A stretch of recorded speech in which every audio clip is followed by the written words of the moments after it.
कहता है आपने दो दो बाइनरी रिलेशंस लिखने हैं। एल क्रॉस एम पहले निकालना है। देखिए बेटा पहले एल क्रॉस एम निकालेंगे। एल लिख लिया, ए कोमा 3 बताएं शाबाश, A comma 4 B comma 3 B comma 4 clear जी, C comma 3 C comma 4 clear होगी बात जी। ये आपने कर लिया।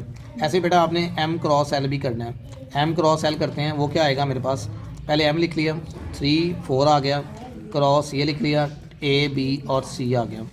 यहाँ पे चलते हैं तो यहाँ पे हमारे पास है 3 comma A 3 comma B 3 comma C 4 comma A 4 comma B 4 comma C. ये बात क्लियर है, कोई प्रॉब्लम तो नहीं है इसमें। अब आपने बाइनरी रिलेशंस निकालने हैं, बहुत ही आसान है। बाइनरी रिलेशंस कैसे निकालेंगे, R1 ये तो क्रॉस कर लिया ना, R1 फर्स्ट बाइनरी रिलेशन है। आप इसमें आधे नंबर्स लिख सकते हैं, कम से कम आपने एक लिखना है, कम से कम एक या दो, कोई भी नंबर लिख लो। और कम इसमें अब 6 है, आप 3 लिख लें क्योंकि उसने 2 बोला हुआ है। ए 3 लिख लेते हैं, बी 4 लिख लेते हैं, सी 4 लिख लेते हैं, 3 लिख लेते हैं क्लियर जी। और दूसरे में लिख लें R2 में लिख लेते हैं जो बच गए हैं, ए 4 लिख लेते हैं और कौन सा लिख लें, बी 3 लिख लिया और सी 4 लिख लिया। क्लियर होगी बात जी। दो उसने बाइनरी रिलेशंस के दो निकाल लिए हमने। अगर वो कहें इनकी डोमेन निकालें, अब ये बात सुन लीजिए, ये बड़ा इंपॉर्टेंट है।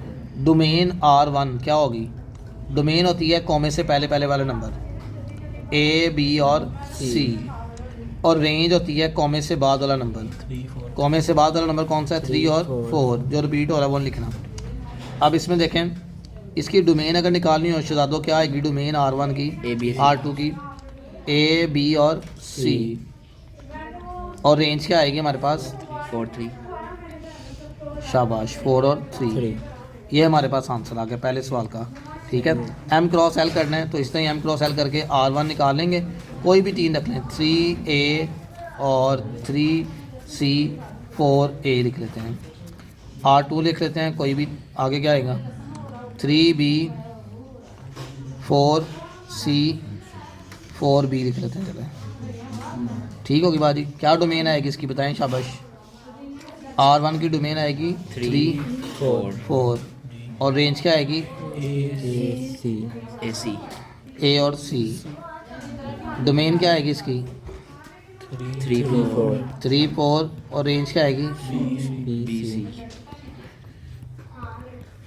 क्लियर होगी बात जी। तो ये हमारे पास इसका पहला सवाल है, एक्सरसाइज नंबर जो है वो 5.5 का।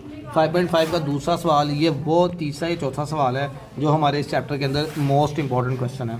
अच्छा जी देखिए, वाई क्रॉस वाई करना है, क्वेश्चन नंबर 2 के अंदर बड़ा इंपॉर्टेंट सवाल है ये वाला, बहुत ही आसान काम है जी। वाई को वाई से पहले मल्टीप्लाई करते हैं, -2 ये लॉन्ग क्वेश्चन है, बड़ा इंपॉर्टेंट लॉन्ग क्वेश्चन है ये। -2 2 1 -2 1 1, उसके बाद 1 2 और उसके बाद आ गया 2 -2 2 1 और 2 2। अगर आपको कोई कन्फ्यूजन हो ना तो आपने मल्टीप्लाई कर लेना, 3 3 9 आ गया, लेकिन 9 है 1 2 3 4 5 6 7 8 9। क्लियर होगी बात जी। अब आप देखें उसने क्या है, मेक 2 बाइनरी रिलेशंस, आपने 2 बाइनरी रिलेशन निकालने हैं। It's very easy. R1 find out करेंगे, कैसे फाइंड आउट करेंगे R1, कोई भी मैंने बताया था 3 लिख लें, कोई भी जो आपको दिल कर रहा है, ये लिख लिया,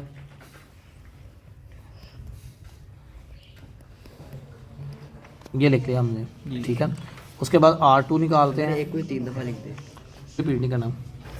अब आगे इसमें लिख लें -2 2 और 1 1 1 1 हो चुका है, 1 2 लिख लें और लास्ट पे 2 2 लिख लें। चलें ये लिख लिया। वैसे ये भी कोशिश कीजिएगा जो मैं अपनी तरफ से बता रहा हूँ कि 2 1 है तो 2 1 लिख लें ताकि तीनों इसमें रिपीट हो जाएँ। अब इसकी डोमेन लिखनी है आपने, उसने खुद बोला हुआ है कि डोमेन लिखनी है, तो डोमेन R1 क्या है -2 2 और 1, और रेंज क्या है -2 1 1 1 दोबारा उसको नहीं लिखनी है। डोमेन क्या है इसकी R2 की -2 1 और 2, और रेंज कितनी है 2 है सिर्फ।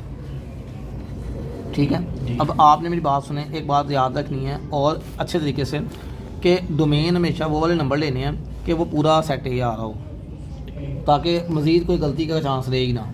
ठीक है, तो इससे आगे हम जो है वो कल करेंगे 3, 4 और 5, ठीक है। 5 तक ही करने हैं लॉन्ग और ये चैप्टर भी खत्म हो जाएगा। ठीक है।